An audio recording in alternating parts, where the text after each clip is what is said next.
capital mineira foi projetada por Arão Reis e foi inaugurada em 12 de dezembro de 1897. O projeto era inovador e inspirado principalmente em Paris e Washington.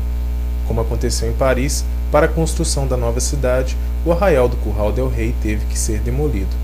No projeto estavam incluídos locais para o poder, igreja, lazer, trabalho, habitação dos poderosos e dos funcionários públicos. Porém, os pobres e trabalhadores não estavam incluídos no espaço central. O crescimento da cidade seria, então, do centro à periferia, garantindo assim a exclusão dos pobres do centro urbano. Portanto, o conceito percebido no ar hoje em dia sobre os pobres é, de fato, um preconceito, pois já existe antes da fundação da cidade. Por volta de 1945, a indústria oferecia bastante trabalho e a cidade recebeu milhares de pessoas vindas do interior de Minas e de outros estados. Acontecia então o êxodo rural. Mas o mercado não foi capaz de absorver toda aquela massa e a cidade não havia criado estrutura para receber tamanha demanda. Por isso, as pessoas chegavam à capital sem ter onde morar, morando de favor ou vivendo nas ruas até a chegada de uma boa oportunidade de trabalho. O problema de Belo Horizonte, claro, não é novo no mundo e nos remete à situação das cidades europeias no período pós-revolução industrial. A capital mineira tinha então um novo grupo de pobres e miseráveis, os trabalhadores desempregados com carteira de trabalho na mão. Deste grupo surgem os catadores de papel. Aos indivíduos que trabalham com lixo sempre foi imputada uma imagem extremamente negativa. Eles foram desvalorizados pela sociedade, confundidos com vândalos e nem eram citados nos meios acadêmicos. Mas, mesmo que empresas estivessem beneficiando do trabalho dos catadores, a sociedade via essa tarefa como trabalho? Segundo Marx, quem não trabalha está alheio à sociedade, por estar fora dos meios de produção. A reciclagem, como conhecida hoje, é um conceito novo ligado à ideia de diminuição da poluição e à consciência do fim dos recursos naturais. Esses pensamentos não existiam nos séculos anteriores e, para o homem, os recursos naturais estariam sempre disponíveis. Assim, o conceito de trabalho estava ligado ao que era produzido, não ao que era reaproveitado do que já fora produzido. O Estado não reconhecia, então, o ofício dos catadores de papel como integrantes dos meios de produção, e a sociedade não via este ofício como trabalho, e nem os catadores como trabalhadores. Segundo Maria Evane de Oliveira Freitas, autora da obra Entre Ruas, Lembranças e Palavras, um dos atributos mais evidentes dessa desvalorização é a acusação sobre a qual vivem esses trabalhadores. Estigmatizados de vagabundos, esses indivíduos carregam, além do pesado fardo da privação dos meios básicos de sobrevivência, o peso de uma ideologia que explica a sua inferioridade em relação aos bem-sucedidos da sociedade. Podemos nos perguntar então, que ideologia é essa? Segundo Marx, o conjunto das forças produtivas e das relações sociais de produção de uma sociedade forma sua infraestrutura, ou seja, o trabalho que é de fato realizado constrói a infraestrutura. Porém, na produção da vida, os homens geram também outra espécie de produto que não tem forma material. São as ideologias políticas, a religião, a moral, as leis, a educação, a filosofia, os sentimentos, os modos de pensar e outros mais. Esta é a superestrutura. A classe inteira cria essa superestrutura a partir da infraestrutura.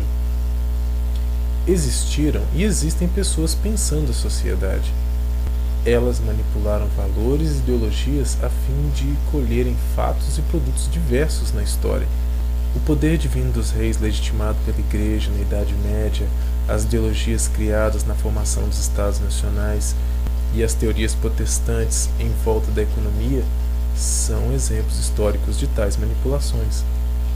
Em Belo Horizonte, o conjunto das ideologias presentes na superestrutura não legitimava o trabalho dos catadores de papel frente ao olhar das pessoas. Nesse cenário caótico e desigual da capital mineira, surge a pastoral de rua, em 1987. A Pastoral de Rua é um grupo incentivador da construção da cidadania do povo de rua, orientando-os a conquistarem sua inclusão social e se descobrirem como seres humanos com direitos e deveres. A hegemonia das ideologias advindas da Igreja Católica marcou a Idade Média. Após o deslocamento dessa hegemonia para o Estado, após a formação dos Estados Nacionais, a Igreja ainda exerce forte influência sobre a sociedade e permanece entre os grandes elementos da superestrutura. Assim, a chegada da Pastoral de Rua, dizendo que os catadores de papel são cidadãos, que têm direitos, que devem ser assistidos pelo Estado, que são filhos de Deus e são amados pela Igreja, além de serem trabalhadores tão dignos quanto os demais trabalhadores, gerou um forte impacto sobre os catadores, pois um forte elemento da superestrutura trouxe um novo significado para os catadores de papel, legitimando seu trabalho frente à sociedade. Um elemento da superestrutura, então, construiu assim um significado paralelo sobre um elemento da infraestrutura. Neste vídeo foram apontados vários elementos ideológicos e imaginários que permeiam as relações sociais e que, segundo Marx, também fazem parte da produção humana. A permanência de concepções antigas nas sociedades modernas é explicada pela história nos conceitos de história de curta duração, histórias de longa duração e a sobreposição dessas. Na psicologia, segundo a teoria de funcionamento da mente inteligência multifocal de Augusto Cury, pode-se concluir que é impossível amputar uma ideia que o indivíduo faz de determinada situação e logo após substituí-la por outra. Mesmo no tratamento de pessoas que sofrem por traumas ou culpas, as ideias que os pacientes têm dos fatos ocorridos não podem ser extirpadas porque elas são concebidas envolvidas por uma carga emocional, construindo valores na memória.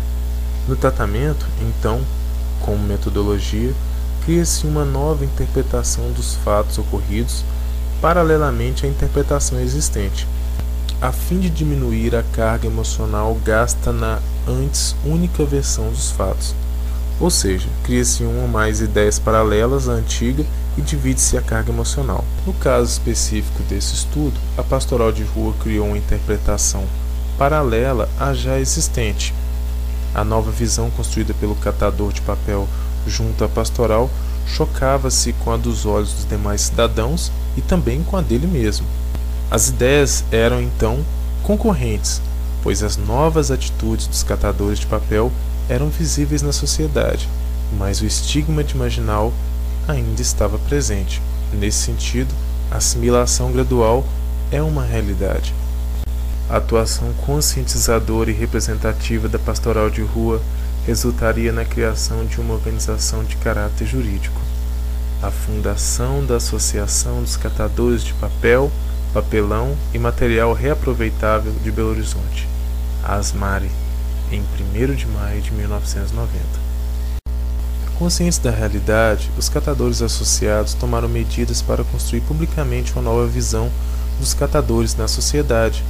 Hoje, quem se depara com o catador de papel da ASMARE encontra um trabalhador vestido com uniforme padrão, trazendo nele o nome da associação, usando carrinho de madeira pintado de forma padrão e que leva também a logomarca da associação. Além de não vê-los abrindo lixo na rua, o lixo é recolhido e somente pode ser aberto e separado dentro da ASMARE. O trabalho deles é garantido por lei e eles podem dividir a participação no processo de reciclagem com os órgãos públicos e empresas privadas sem a necessidade de licitação.